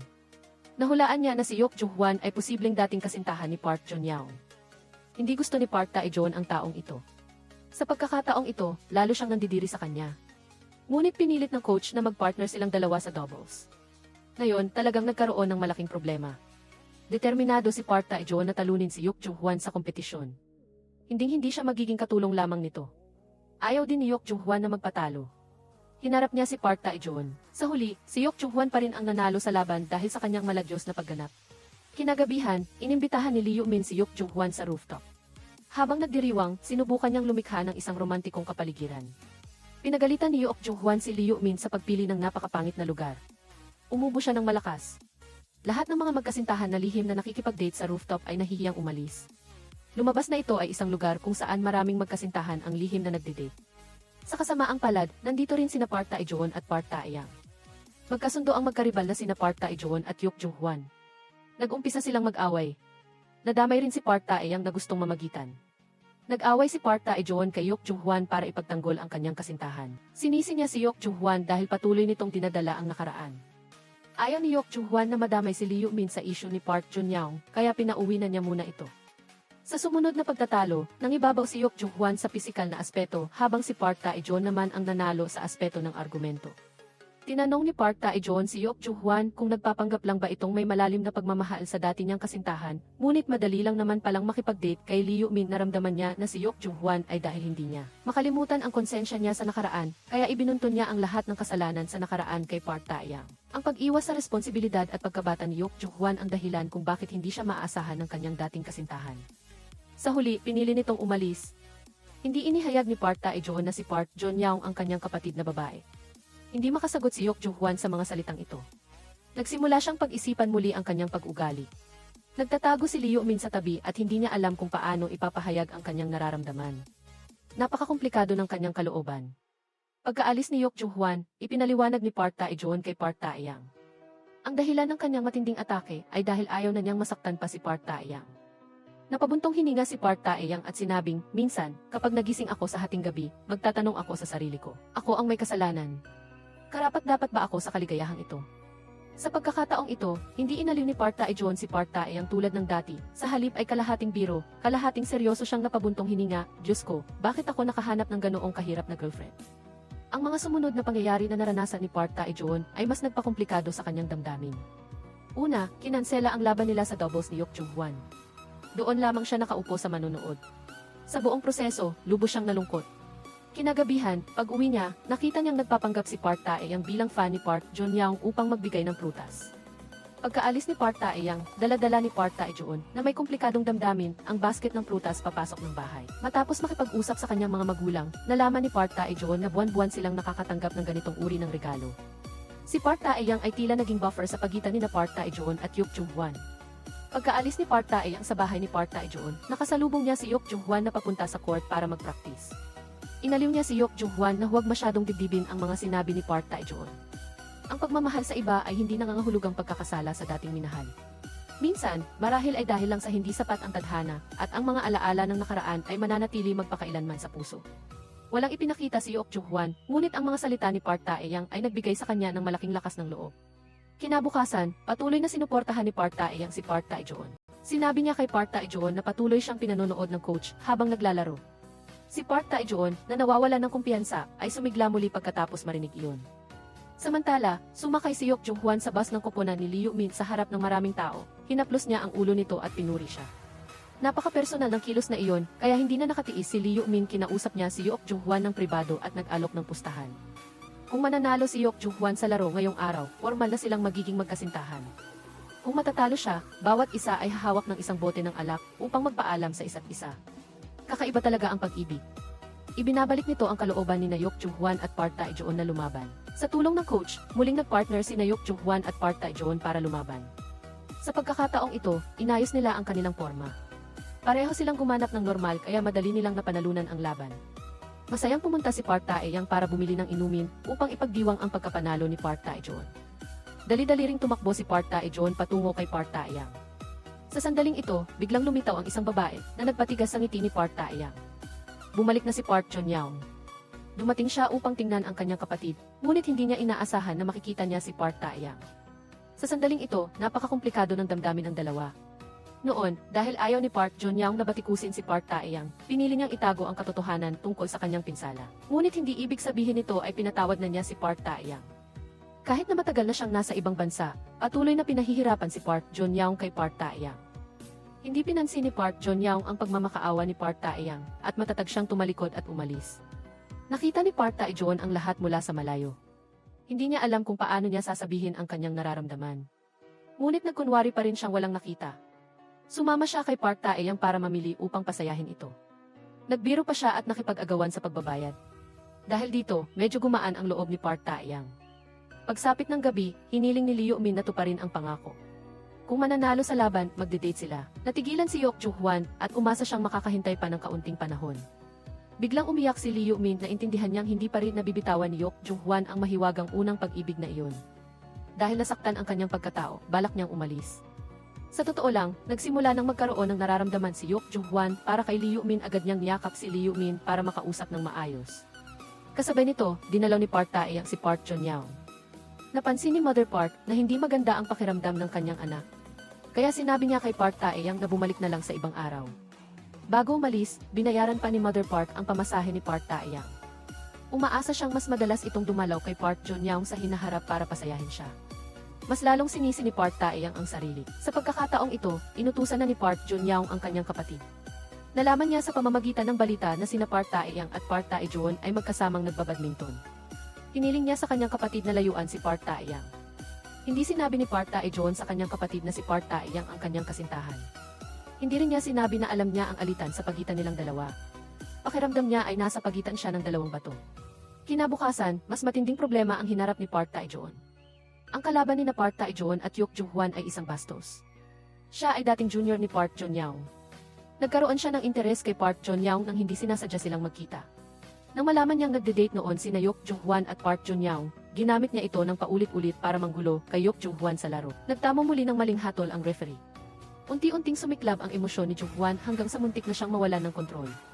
Sa kabutihang palad, ang matalinong plano ni Park Tae-joon ay nakatulong sa kanya na kumalma. Sa huli, nagsanib puwersa sila upang talunin ang masamang taong iyon. Sa gabi, habang nagtitipon para kumain, alam na ng lahat ng tiyang mga katim ang tungkol sa pagde-date ni na Joo-hwan at Park Tae-yang. Tahimik lang si Joo-hwan. Hula niya, malamang na ang masamang taong iyon ang nagpakalat ng balita. Dahil natalo sa laban, maaaring gusto nitong gumanti sa ganitong paraan. Ngunit para kay Joo-hwan, ang mas nakakagulo sa kanya ay si Lee Yoo-min papunta na si Joo-hwan sa welcome party para sa pagbabalik ni Park Tae-yang. Ngunit sa gitna ng daan, pinigilan siya ni Lee Yoo-min. Alam ni Lee Yoo-min na si Park Tae-yang ang unang pag-ibig ni Joo-hwan. Kahit na malakas ang kanyang karibal, gusto pa rin niyang lumaban ng isang beses. Sayang nga lang at natalo si Lee Yoo-min sa pagkakataong ito. Sa kabilang banda, bago pa man makarating si Joo-hwan sa welcome party para sa pagbabalik ni Park Tae-yang, halos matapos na ang party. Dumating din si Park Tae-yang sa party. Lumuhod siya at humingi ng tawad kay Park Tae-yang. Pumayag siyang sabihin ang lahat ng nangyari noon. Gaya nga ng sinabi ni Master Daoming, kung ang paghingi ng tawad ay nakakatulong, para saan pa ang pulis? Tinanggihan ni Park Tae-yang ang huling minutong pagtatapat at pag-amin ni Park Tae-yang. Matigas siyang pinili na umalis. Sa pagkakataong ito, dumating si Park Tae-joon upang hanapin si Park Tae-yang. Hindi sinasadya niyang narinig ang pinag-uusapan ng mga tao. Doon niya lang nalaman na lumuhod si Park Tae-yang para humingi ng tawad. Sobrang komplikado ng kanyang nararamdaman. Hinabol ni Park Tae-joon si Park Tae-yang upang subukang kumbinsihin siyang kalimutan ang sakit ng nakaraan. Nagulat at nagalit si Park Tae-yang. Sinisi niya ang kanyang kapatid dahil mas kinampihan pa nito ang ibang tao kaysa sa kanya. Sa pagkakataong ito, dumating din si Joo-hwan para hanapin si Park Tae-yang. Narinig niya ang pagtatalo ng magkapatid. Doon niya lang nalaman na ang kanyang karibal na si Park Tae-joon ay kapatid pala ni Park Tae-yang. Wala sa mood si Park Tae-yang para makipag-usap. Si Joo-hwan na lang ang sumama kay Park Tae-joon para uminom. Matapos ang ilang baso, pareho silang nagsimulang maglabas ng kanilang tunay na damdamin. Sinabi ni Park Tae-joon na lubos niyang pinahahalagahan si Park Tae-yang. Dahil sa loob ng 3 taon, kasama niya si Park Tae-yang. Palagi siyang nabubuhay sa ilalim ng anino ng kanyang kapatid. Kaya ang kanyang relasyon sa kanyang kapatid ay laging malayo. Ang pagiging kasama ni Park Tae-yang ay pumuno sa puwang ng isang kapatid na tulad ni Park Tae-joon. Tinanong ni Park Tae-yang si Park Tae-joon kung alam ba nito ang nakaraan ni na Park Tae-yang at Park Tae-yang. Bakit siya naglakas loob na maging kaibigan ni Park Tae-yang? Kapag nabunyag ang bagay na iyon, walang sinuman ang mga has mag-isip ng kahihinatnan. Umilag si Park Tae-joon sa tanong na ito. Nag-aalala siyang malulungkot si Park Tae-yang kaya dali-dali siyang naghanap ng katulong. Sa huli, hindi nagpakita si Park Tae-joon. Hinayaan niya si Park Tae-yang na magkaroon ng tahimik na espasyo mag-isa. Ngunit nanatili pa rin siyang malapit upang makahanda siyang tulungan siya anumang oras. Naging malala ang estado ni Park Tae-yang kalaunan, kaya't galit na galit ang assistant coach. Sa kanyang matinding paraan ng pag-ensayo, araw-araw ay napapagod si Park Tae-yang. Sa pagkakataong ito, nakilala niya ang kanyang maliit na araw, si Park Tae-joon. Ang isang yakap mula kay Park Tae-joon ay nagbigay kay Park Tae-yang ng maraming lakas. Kung ikukumpara, mas masahol ang kalagayan ni Lee Yu-min, madalas siyang nalalasing at nagsasalita ng kung ano-ano. Sinabi niyang kailangan niyang malampasan si Park Tae-yang. Nang makita ni Ju-hwan ang mga post na iyon, labis siyang nakonsensya. Pagkatapos magising ni Lee Yu-min, kahit pilit siyang umiti, labis siyang naghihirap sa loob. Ang magulong yugto ng damdamin na ito ay sa wakas natapos na. Seryosong nakipagkita si Ju-hwan kay Park Tae-yang ng isang beses. Tinanong niya kung bakit nawala si Park Tae-yang sa mga nakaraang taon. Kahit ang mga email ay hindi niya sinasagot. Malamig na sumagot si Park Tae-yang kay Ju-hwan. Nagsinungaling siya noon na nasaktan siya habang nag-ensayo. Ngunit ang totoo, nasaktan siya dahil sa pag-akyat ng bundok hating gabi pagkatapos uminom. Kaya't kinamuhian din niya si Ju-hwan. Lubos na nasaktan si Ju-hwan. Matapos magkaroon ng parehong pangunawa ang dalawa, formal na nagtapos ang kanilang relasyon. Mula ngayon, sila ay magiging estranghero na maglalayuan. Sa kabilang banda, bihira namang pumunta si Park Tae-yang para bisitahin ang assistant coach. Tinanggihan niya ang pagsunod sa kanyang panlabas na programa ng pagsasanay. Sa halip, pinili niyang umalis sa koponan. Tumayo siya sa harap ng bahay ni Park Tae-yang, naghihintay na bumalik ito. Patuloy na humingi ng tawad si Park Tae-yang. Ipinakita niya ang kanyang determinasyon na taos-pusong tanggapin ang pagkakamali. Muling sumiklab ang damdamin ni Park Tae-yang. Noon, nang siya ay nasugatan at naospital. Sa kanyang kawalan ng malay, pinili niyang itago ang katotohanan. Si Park Tae-yang ay personal na nakipagkita kay Park Tae-yang noon upang humingi ng tawad. Ito ay paraan ng paggamit ng pagkakaibigan upang gapusin si Park Tae-yang. Para bang sinasabi niya na kung isisiwalat ni Park Tae-yang ang katotohanan, nangangahulugan ito ng pagtataksil sa mga kaibigan. Tiniis ni Park Tae-yang ang pressure. Hindi niya pa rin kayang isiwalat ang katotohanan. Ang nabigong operasyon ay nagdulot ng pagtatapos ng kanyang karera. Labis na nabuhay sa ilalim ng matinding presyon si Park Tae-yang sa mga nakaraang taon. Sa mata ni Park Tae-yang, si Park Tae-yang ay hindi kailanman nagplano na umamin. Ngayon ay nagkukunwari siyang gustong magbayad puri. Hindi siya taos-pusong gustong magbayad puri. Gusto lamang niyang bawasan ang pakiramdam ng pagkakasala sa kanyang puso. Matapos magsalita, dumiretso si Park Tae-yang sa loob. Sinubukan niyang pigilan ang sarili na umiyak. Ang luha ni Park Tae-yang ay hindi para kina Ju-hwan at Park Tae-yang, kundi para din sa kanyang sarili. Sa tuwing bumabagsak si Park Tae-yang sa kailaliman, palihim siyang dumadalaw sa kanyang ina. Ngayon ay may bagong paraan ng therapy si Park Tae-yang. Iyon ay ang pagpunta at paghahanap sa kanyang kasintahan, si Park Tae-joon. Hindi umalis si Park Tae-yang noong gabing iyon. Kinabukasan, muling gumawa ng kaguluhan ang masamang taong iyon. Hindi sinasadya niyang nakunan ng larawan si Park Tae-yang nakausap si Ju-hwan. Nagresulta ito sa kanyang pagkahulog ng telepono ng aksidente sa internet cafe. Napulot ng iba ang telepono. Ang video na iyon ay nagbunyag ng katotohanan tungkol sa dating pinsala ni Park Tae-yang. Ang video ay na-post online. Natukoy ito ng pambansang koponan ng badminton. Ang video ay mula sa telepono ng masamang taong iyon. Galit na galit si Ju-hwan. Pinuntahan niya at dinisiplina ang masamang taong iyon. Dahil sa impulsiveness na ito, nagbayad si Ju-hwan. Siya ay pinaalis sa pambansang koponan. Sa kabilang banda, pinuntahan ni Park Tae-yang ang coach ng pambansang koponan. Umaasa siyang makilala siya. Siya mismo ang dahilan ng pinsala ni Park Tae-yang. Ang pressure mula sa online video ay nagdulot ng matinding pag-aalala sa coach. Nag-aalala ang coach na matapos ilabas ang katotohanan, muling babalik ang opinyon ng publiko. Nag-aalala siyang masisisi siya dahil sa hindi pa lubos na naimbestigahan ang katotohanan. Kaya't binalaan ng coach si Park Tae-yang na kung ilalabas niya ito, siya ay ibo-boycott ng mga tao sa industriya. Sa pagkakataong ito, si Park Tae-yang ay nagdadala ng matinding pressure. Nagpunta siya sa ospital para ipagamot ang kanyang lumang pinsala. Pag-alis niya, hindi sinasadya niyang nakasalubong si Lee Yu-min sa harap ng isang malakas na karibal na nasa sentro ng bagyo. Nagkunwari si Lee Yu-min na tagahanga ni Park Tae-yang upang yayain itong lumabas. Sa oras na lumabas ang mga salita, agad na pinagsisihan ni Lee Yu-min ang kanyang sinabi. Akala niya ay hindi papayag si Park Tae-yang. Hindi niya inasahan na magiging kaibig-ibig at inosente si Lee Yu-min para kay Park Tae-yang kaya agad itong pumayat. Nagkasama silang nanood ng scene. Habang ipinapalabas ang pelikula, nakatanggap si Park Tae-yang ng mensahe ng paghingi ng tawad mula kay Park Tae-yang.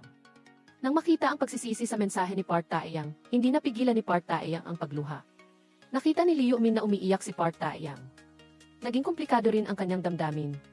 Matapos ang pelikula, si Lee Yoo-min, na hindi sanay magsinungaling, ay direktang ipinahayag kay Park Tae-yang na gusto niya si Jung Hwan at ituturing niya itong karibal sa pag-ibig.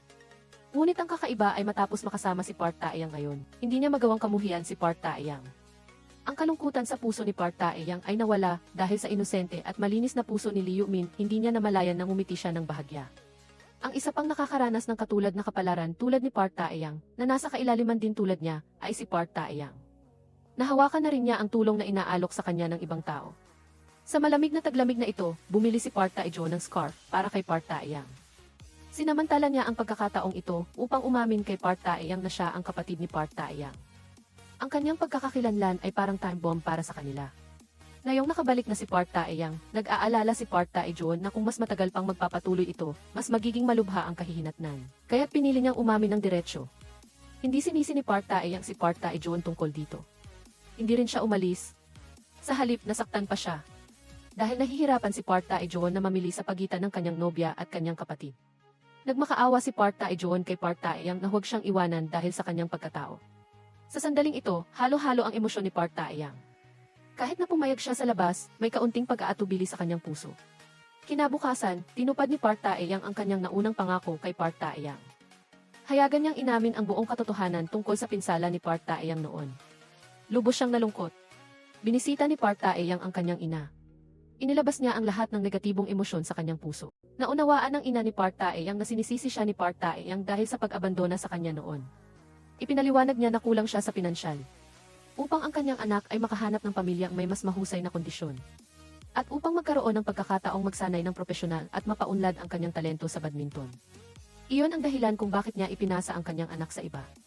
Galit na sumigaw si Park Tae-yang, alam mo ba kung paano ako nabuhay nitong mga taon? Ang badminton ang naging tanging maihalaga sa aking buhay. Ginawa ko ang lahat ng aking makakaya sa badminton para hindi ako itapon. Sinabi ni Park Tae-yang na hindi na niya muling pupuntahan ang kanyang ina. Sa sandaling handa na siyang umalis, nakita niya ang scarf na ibinigay ni Park Tae-jo. Patuloy na umiyak si Park Tae-yang habang nakaupo sa sahig. Kinausap niya ang sarili. Paano ko siya hihiwalayan? Binigyan niya ako ng pagmamahal na hindi ko nakuha mula sa sarili kong mga magulang. Sa sandaling iyon, dumating si Park Tae-jo at inalis si Park Tae-yang doon.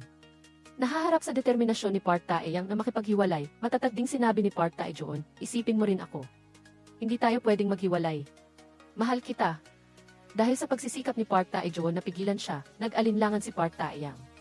Matapos magpaalam kay Park Tae-jo, nakatanggap si Park Tae-yang ng tawag mula kay Park Tae-yang para magkita. Ngayon, ang publiko na dating umaatake kay Park Tae-yang ay lumipat na kay Park Tae-yang. Direktang sinabi ni Park Tae-yang kay Park Tae-yang na ang landas nito sa hinaharap. Kahit sa loob o labas ng mundo ay napakahirap. Makikita na nagalit si Park Tae-yang kay Park Tae-yang.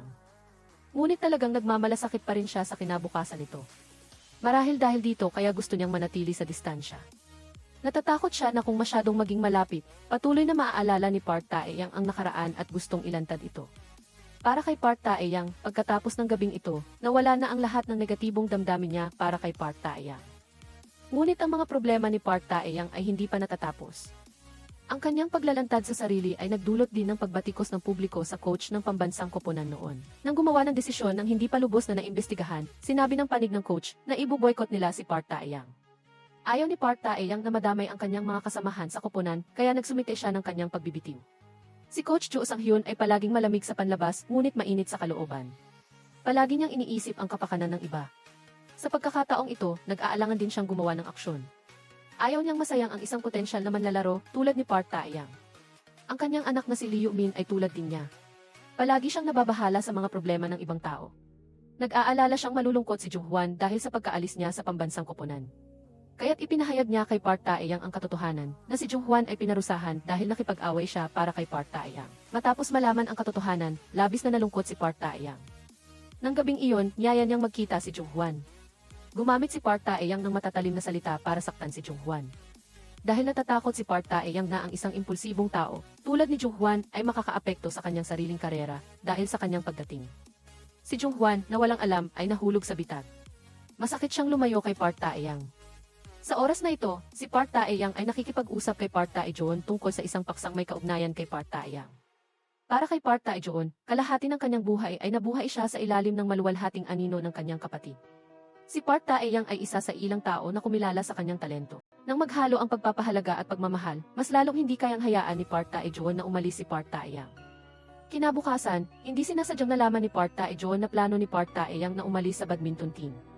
Ang mas nakalulungkot para sa kanya ay patuloy na itinago ni Park Tae-yang ang bagay na ito mula sa kanya. Labis na nagalit si Park Tae-joon, ngunit sa kabila nito, hindi siya nagalit. Sa halip, pinuntahan niya si Coach Joo Sang-hyun para pakiusapan itong tulungan si Park Tae-yang. Si Park Tae-yang, na nagtatago sa labas at nakikinig, ay nagpakita ng komplikadong damdamin sa kanyang mukha. Kinagabihan, pinuntahan ni Park Tae-joon si Park Tae-yang sa gilid, gustong manatili ng lalaki, ngunit gustong umalis ng babae. May damdamin sila sa isa't isa, ngunit ang malupit na realidad ay hindi sila pinahihintulutang magkasama. Dahil sa pagkakasala ni Park Tae-yang kay Park Tae-joon, hindi niya matanggap na ang kanyang pag-ibig para kay Park Tae-joon ay muling makakasakit kay Park Tae-yang. Kasabay nito, maglalagay din ito sa pamilya ni Park Tae-joon sa isang mahirap na sitwasyon sa labas. Para kay Park Tae-yang, sapat na ang kanilang matinding pagmamahalan noon. Napakahalaga ng damdaming ito sa kanya. Matagalan na nahimik si Park Tae-joon nang walang reaksyon. Sa parehong oras, si Jung-hwan, na kadalasang tahimik mag-isa, ay biglang tumugon ng hindi karaniwan.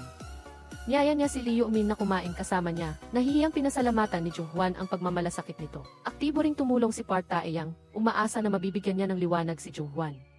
Sa pagkakataong ito, determinado si Jung-hwan na tuluyan ng pakawalan ang kanyang damdamin para kay Park Tae-yang.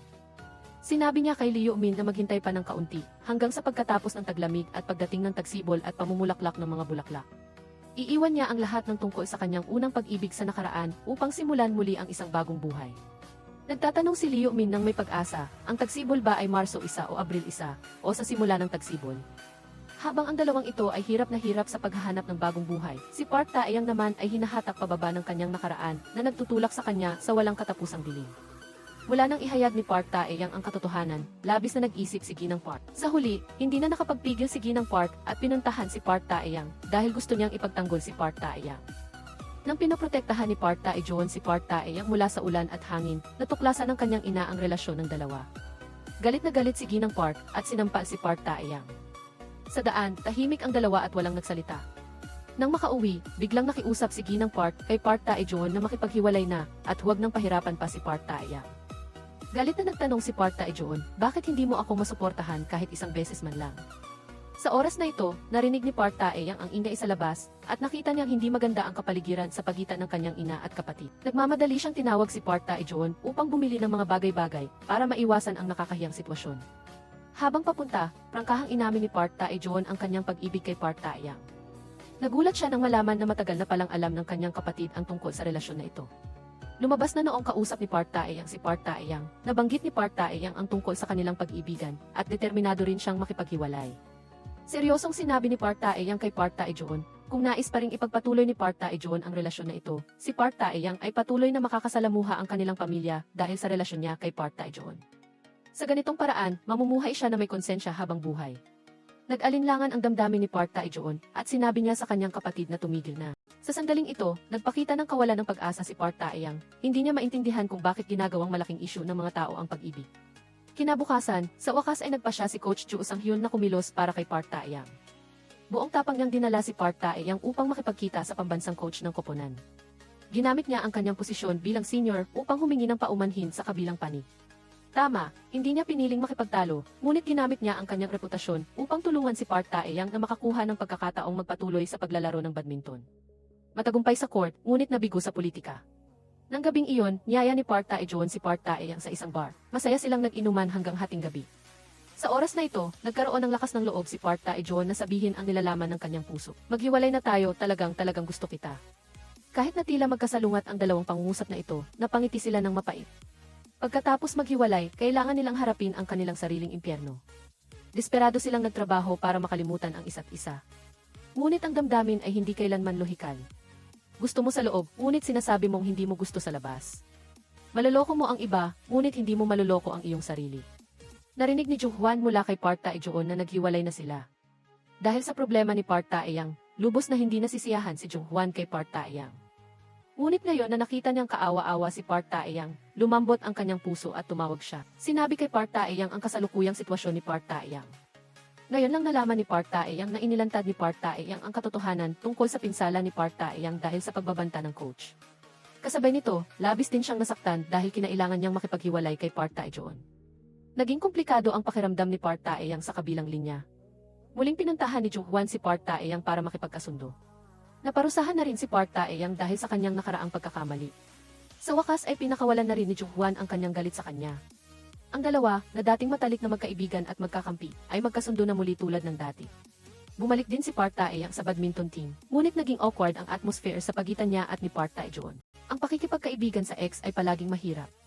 Labis na nasasaktan si Park Tae-joon. Ang ganitong uri ng sakit ay halos nagdulot sa kanya na mapunta sa isang mapanirang panganib sa kanyang karera sa sports. Isang araw, dumating si Park Tae-yang upang magdala ng pagkain sa kanyang kapatid. Biglang gustong maglaro ng badminton ni Park Tae-joon kasama ang kanyang ate. Dati, sina Park Tae-joon at Park Tae-yang ay seryoso ring nakikipag-ugnayan. Naiintindihan na ni Park Tae-joon na kahit ang paghihiwalay na ito o ang kanyang kawalan ng kumpiyansa dahil sa tagumpay ng kanyang ate dati ay hindi talaga responsibilidad ni Park Tae-yang. Naramdaman ni Park Tae-yang na parang labis na lumaki si Park Tae-joon sa isang gabi at pagkatapos ay ang laro sa pagitan ng magkapatid. Bago mag-serve si Park Tae-joon, nakita na ni Park Tae-yang na may problema ang tindig ng kanyang kapatid. Dahil sa kanyang maraming taon ng profesional na karanasan, agad niyang nahulaan na si Park Tae-joon ay nasugatan. Sa pagpupumilit ng kanyang ate, nagpunta sila sa ospital. Ang hula ni Park Tae-yang ay tama, si Park Tae-joon ay nasugatan at kailangang magpahinga ng ilang araw. Dahil sa maagang pagtuklas, walang malaking problema. Nang marinig ang balitang ito, nakaramdam ng ginhawa si Mother Park. Ang ikinagulat ng doktor ay ang pinsalang ito ay dapat na masakit, ngunit tila hindi naramdaman ni Park Tae-joon ang anuman. Nang maglaon, lumabas sina Park Tae-joon at ang kanyang ina sa pintuan ng ospital. Nakita ni Mother Park ang nasugatan na anyo ng kanyang anak at naalaala ang kanyang pagpilit kay Park Tae-joon na makipaghiwalay kay Park Tae-yang. Nalulungkot siya ng kaunti, ngayon ay kaya na lang niyang aliwin ang kanyang anak na makakatagpo siya ng mas mabuting tao sa hinaharap. Sa kanyang pagmamadali, narinig ni Park Tae-yang ang pag-uusap ng mag-ina. Komplikado ang kanyang damdamin ngunit hindi niya ito ipinakita. Pagkaalis ni Mother Park, matagal na nakaupo si Park Tae-joon mag-isa sa bangko. Lumabas si Park Tae-yang para tawagin siya na magpahinga sa silid ng ospital.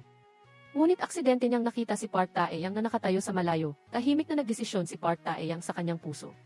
Pagbalik ng dalawa sa silid ng ospital, dumating na si Yok Jung-hwan para bumisita. Alam ni Park Tae-joon na mayroon pa ring ilang hindi pagkakaunawaan sa pagitan ng kanyang ate at ni Yok Jung-hwan, kaya pinalabas niya ang magkasintahan para bumili ng merienda. Sa convenience store, nagsimula silang mag-usap ng may komplikadong damdamin. Pareho nilang hiniling ang kaligayahan ng isa't isa, at sa wakas ay nakabitaw na si Yok Jung-hwan. Sana ay hindi na kailangan pang magkunwari ni Park Tae-yang nagalit siya kay Yok Jung-hwan para itaboy ito palayo. Nang gabing iyon, buong tapang na inanyayahan ni Yok Jung-hwan si Lee Yoo-min na lumabas. Sinabi niya dati na hihintayin niyang uminit ang panahon bago sila magsimulang mag-date. Ngayon ay tagsibol na at oras na. Naramdaman ni Lee Yoo-min ang katapatan ni Yok Jung-hwan. Lumitaw sa kanyang mukha ang masayang ngiti. Sa kabilang banda, si Park Tae-yang, na umalis na, ay nagmamadaling bumalik sa ospital. Dahil nakatanggap siya ng mensahe mula kay Park Tae-yang, na nagpapahiwatig na maaari siyang pumunta sa ospital para hanapin si Park Tae-joon. Dahil mag-isa lang ito, palaging pinapansin ni Park Tae-yang ang pananaw ni Park Tae-yang. Ngayong pumayag na si Park Tae-yang, sa wakas ay hindi na napigilan ni Park Tae-yang ang kanyang pananabik. Sa pagbalik sa ospital, sinisi niya si Park Tae-joon sa hindi pag-aalaga ng mabuti sa kanyang sarili. Saka lang ipinaliwanag ni Park Tae-joon ang dahilan kung bakit hindi niya napansin ang kanyang pinsala. Dahil lang sa sakit ng paghihiwalay na labis na masakit, kumpara doon, ang sakit sa katawan ay walang halaga. Hindi nila sinasadyang naunawaan na ang paghihiwalay ay hindi nagpapasaya sa isa't isa. Tulad ng kanilang inaasahan, hindi na kayang lokohin ni Park Tae-joon ang kanyang sarili. Mabilis siyang lumapit para yakapin ng mahigpit si Park Tae-yang. Mahina ang mga kamay ni Park Tae-yang, ngunit sa huli ay dahan-dahan niyang niyakap pabalik si Park Tae-joon. Napunta ang dalawa sa isang napakahirap na sitwasyon. Malinaw na alam nila na may pagtingin sila sa isa't isa, ngunit dahil sa iba't ibang panlabas na dahilan ay hindi pa rin sila makabalik sa isa't isa. Ngunit pagkatapos ay may biglang nangyari na tumulong sa kanila. Matapos lumabas ni Park Tae-joon sa ospital, nabunyag ang sikretong relasyon ng isa pang mag-asawa sa team. Upang ilihis ang atensyon, isinama nila sina Park Tae-joon at Park Tae-yang. Ngayon ay labis na silang nahihiya, gustong magpaliwanag ni Park Tae-yang ngunit patuloy siyang pinipigilan. Sa huli ay napagkamalan ng lahat na nagde-date pa rin sila. Sa tuwing nagkakaroon ng interaksyon sina Park Tae-yang at Park Tae-joon, lahat ay nagbubunyi. Ang grupong ito ay parang mga inosenteng estudyante, parehong curious at excited sa pag-ibig ng iba. Kung ikukumpara, mas kawawa si Liu Min, formal na siyang nakikipag-date kay Yok Jung-hwan. Ngunit hindi ito kasing ingay ng magkasintahang naghiwalay. Maganda ang bihis ni Liu Min para sa kanyang date kay Yok Jung-hwan. Ngunit dinala lang siya nito para bumili ng sports shoes para maglaro ng badminton ng magkasama. Ginawa ni Liu Min ang lahat para suyuin siya, ngunit hindi niya napabago ang isip ni Yok Jung-hwan. Labis siyang nagalit dito. Gusto niya ng romantikong date, kumain ng hapunan at manood ng scene ng magkasama. Ngunit ngayon pakiramdam niya ay siya ang kapalit ni Park Tae-yang. Sino ba naman ang magde-date na maglalaro ng badminton? Sa huli ay iniwan ni Liu Min si Yok Jung-hwan at galit na umalis. Ang mas malala pa, bumuntong hininga lang si Yok Jung-hwan at hindi siya pinigilan.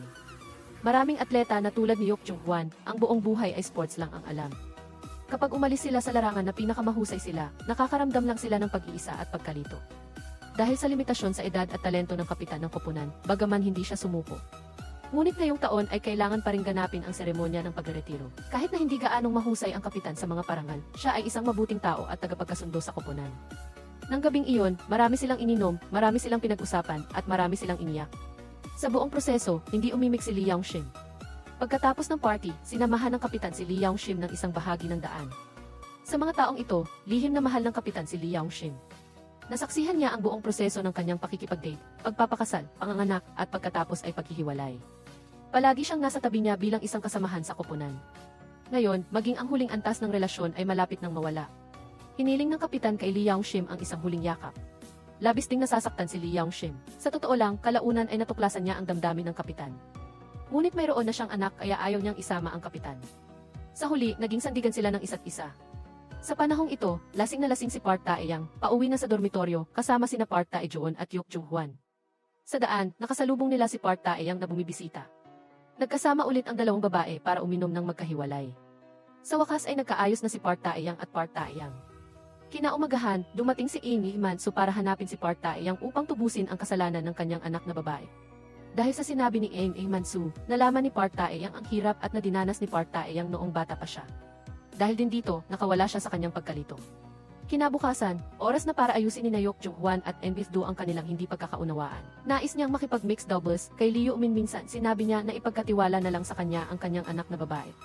Minsan naman ay tinawag niya itong tito. Sa huli ay sinabi niya na tiyak na pananagutan niya ito. Halos masiraan ng bait si Enbith-do, tinanong niya si Yok Jung-hwan kung ano ba talaga ang ginawa nito at gusto nitong panagutan. Maya-maya ay nagsimulang magtanong si Enbith-do kung ano ba talaga ang relasyon ni Liu Min at Yok Jung-hwan. Upang protektahan si Yok Jung-hwan, nagsinungaling si Liu Min na siya ay isang paniglang ang pagmamahal. Binalaan din niya ang kanyang ama na huwag makialam. Kung hindi, aalis siya sa bahay. Maging ang pag-ahit ng kanyang ulo at araw-araw na pag-inom ng alak. Pagkatapos ay maghahanap na lang ng sinumang lalaki.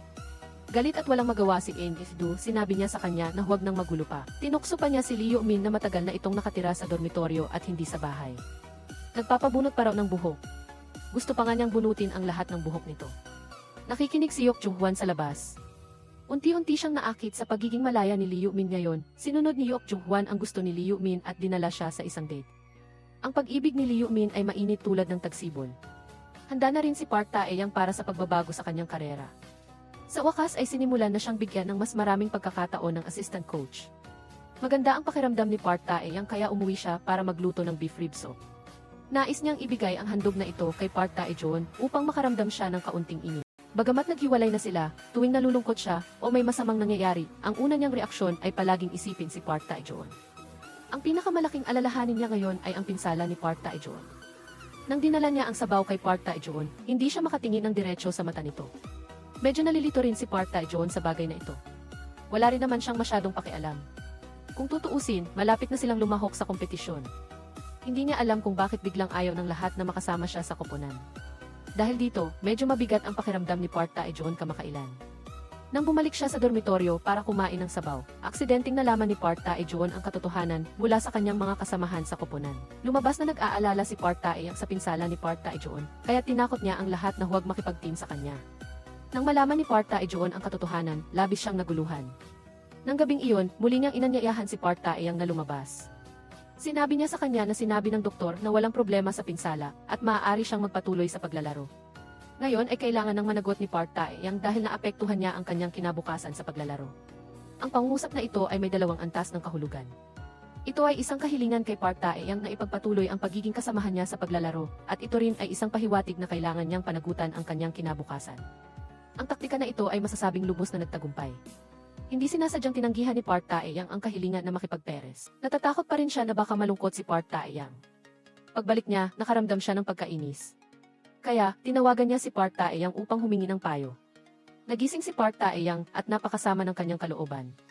Naiinip siya kay Park Tae-yang sa kabilang linya. Kung gusto mong mag-team ka na, huwag mo na akong abalahin sa pagtulog. Paalam. Hindi inaasahan ni Park Tae-yang na ganoon kadaling pumayag si Park Tae-yang. Kinabukasan, pinuntahan ni Park Tae-yang si Park Tae-joon upang sumang-ayon na makipaglaro sa kanya. Sa kabila nito, nag-aalangan pa rin si Park Tae-yang. Hindi niya alam kung angkop ba ito. Hindi pa rin siya makapagbigay ng malinaw na sagot. Bagamat medyo nanghihinayang si Park Tae-joon, nagpasya siyang huwag magmadali at hayaan na lang itong dahan-dahan. Ang sumunod na pangyayari ay mas nagpaperpekto sa imahe ni Park Tae-joon. Palagi niyang nararamdaman na nagretiro ng napakabilis ang kapitan. Kaya pinayuhan niya ang coach na lumabas at imbitahin ang kapitan na maglaro ng huling laro bago magretiro. Ang nakaraang seremonya ng pagretiro ay para lamang sa koponan. Walang nakakaalam ang mga tagalabas kaya hindi ito paglabag sa panuntunan. Bagamat nakasuot ng suit ang kapitan, masigasig pa rin siya sa badminton tulad ng dati. Naudyukan siya ng sigasig ni Park Tae-joon. Para bumalik at maglaro ng huling laban sa kanyang career sa sports, ang kalaban ay ang nangungunang manlalaro na sina Yok Jung-hwan at Hye-bong. Ang kapitan ay halos kapareho ni Kimi Nobuko sa slam dunk. Sayang lang, sa huling bahagi ay kulang na lang siya ng kaunti, hindi niya napanalo ang nagpapasyang 3-pointer, tulad ni Kimi Nobu sa laban nila sa Ryunan team. Bagamat natalo ang kapitan, masaya at nasasabik pa rin siya. Sa kanyang pinakamahusay na kalagayan, opisyal siyang umamin ng pag-ibig kay Lee Young-shim.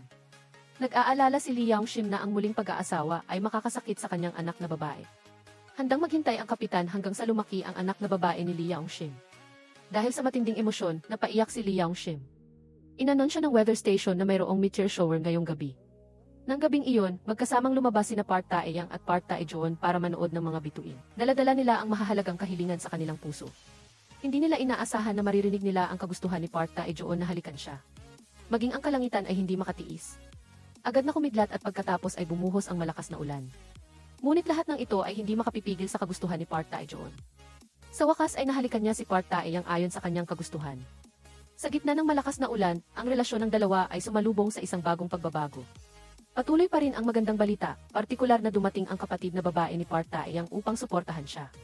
Iniulat din ng dalaga na lihim na sinusubaybayan at pinagpapala ng kanilang ina si Park Tae-yang. Ang balitang ito ay nagpagulo sa damdamin ni Park Tae-yang. Sa kabilang banda, mabilis na umuusad ang relasyon ni Yok Jung-hwan at Lee Yoo-min. Ngayon ay buong tapang na silang naghalikan sa publiko. Kung makikita ito ni Miss-do, baka himatayin siya ng ilang minuto dahil sa gulat. Sayang nga lang at hindi lahat ng bagay ay umuusad ng maayos. Hindi pa rin gumagaling ang sugat ni Park Tae-joon. Dahil gusto niyang makipag-doubles kay Park Tae-yang, patuloy siyang nagsisikap.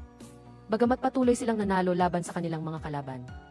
Ngunit unti-unting umabot sa limitasyon ang kalusugan ni Park Tae-joon. Sa araw ng mixed doubles finals, isang ambulansya ang nagmamadaling dumating sa stadium. Bumalik ang oras sa hindi pa matagal na panahon, hindi sinasadyang natuklasan ni Yok Jung-hwan. Determinado si Park Tae-joon na maglaro na may pinsala. Nang payuhan niya si Park Tae-joon na umurong sa kompetisyon, narinig ito ni Park Tae-yang na malapit lang. Nag-aalala si Park Tae-yang kaya tinanong niya ang doktor tungkol sa diagnosis ng pinsala ni Park Tae-joon. Nang malaman niya na kung magpapatuloy si Park Tae-joon sa paglalaro, maaaring lumala ang pinsala, nagpasya si Park Tae-yang na talikuran ang laban para sa kanyang minamahal. Ngunit matigas ang ulo ni Park Tae-joon at gusto niyang makamit ang kampyonato kasama si Park Tae-yang. Ayaw niyang sumuko. Sa gitna ng pagtatalo, aksidenteng nasugatan ni Park Tae-yang ang kanyang paa, at sa huli ay wala silang pagpipilian kundi umatras sa laban.